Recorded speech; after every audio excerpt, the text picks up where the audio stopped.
સુરત શહેરના સલાબતપુરા વિસ્તારમાં ખુલ્લેઆમ ચપ્પુ લઈને ફરતા એક શખ્સ સામે પોલીસ દ્વારા ઝડપી કાર્યવાહી કરવામાં આવી છે।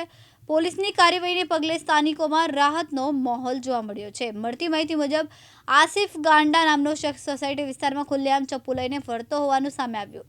ઘટનાની જાણ થતાં સલાબતપુરા પોલીસે તાત્કાલિક કાર્યવાહી હાથ ધરીને આરોપીને ઝડપ્યો હતો। પોલીસે આરોપીને કસ્ટડીમાં લઈને પોલીસ સ્ટેશન ખાતે ખસેડીને કાયદેસરની કાર્યવાહી શરૂ કરી। સ્થાનિકોના જણાવ્યા મુજબ આરોપીની હરકતોથી વિસ્તારમાં ભયનો માહોલ સર્જાયો હતો। જો કે પોલીસની કાર્યવાહીને કારણે લોકોમાં રાહત જોવા મળી રહ્યો હતો। પોલીસ સમક્ષ આરોપીએ બંને હાથ જોડીને માફી માંગી હોવાનું પણ જાણવા મળ્યું છે।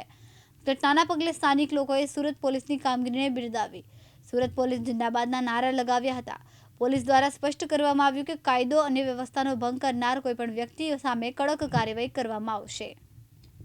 मैं आसिफ महबूब मियाँ शेख उर्फे आसिफ गांडा कल रात को मैं सोसाइटी के अंदर गया था चाकू लेकर।